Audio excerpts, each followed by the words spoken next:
Hey EOS friends, do you have too much to do? And be honest. If your answer is yes, this video is for you.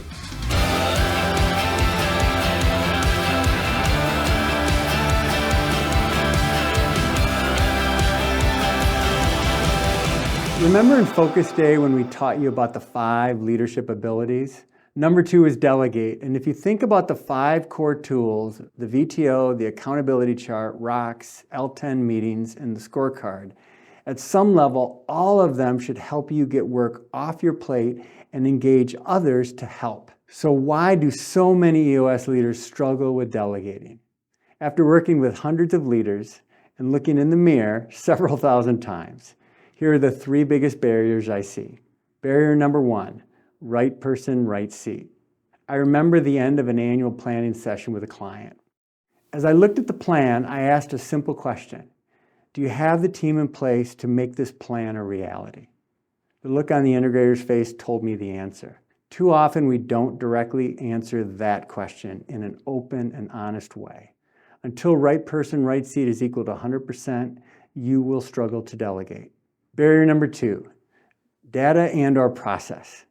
How many of you in the last week have thought, it is easier if I just do it myself? Too often the root cause behind it is not having something defined to hand off, which is a process, or not having anything in place to inspect if the work you handed off is getting the outcomes you expect, which is data. Barrier number 3, ego. We all have ego because it is just our self-esteem or self-importance. It trips us up when it is too much or too little for a situation. Too much ego is easy to see because you lead like you are the smartest person in the room and your delegating is really just telling. Too little ego is more subtle and really more damaging. I've seen leaders hold on to work in the name of helping their teams. Then things like guilt, maybe imposter syndrome or resentment creep into and erode their leadership confidence. Stress increases, and if not addressed, they enter the abyss called burnout. Once in burnout, leaders become incapable of making delegate decisions. Ever been there before? Beware of the ego barrier. So, what is the untapped resource to break through these barriers? It's one simple word: help. These 3 barriers appear because the work to get around them is hard.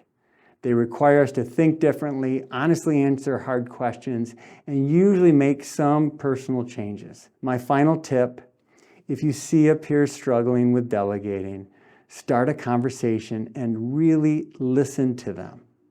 Ask clarifying questions to help identify the root cause for not delegating. And an extra tip, if you hear them getting stuck and sharing excuses or arguments against doing anything, use the technique of restating to share what you are hearing. An example, and this is something I actually said to a client. So what I hear you saying is that you don't have time to get your rocks done, and you're working too many hours, and you have decided not to do anything about it for at least the next 90 days. Is that accurate? You know, when you help people hear what they're saying, they generally see the barrier that they are building, which leads to the next step of asking for or accepting help. So go lead and say yes to help.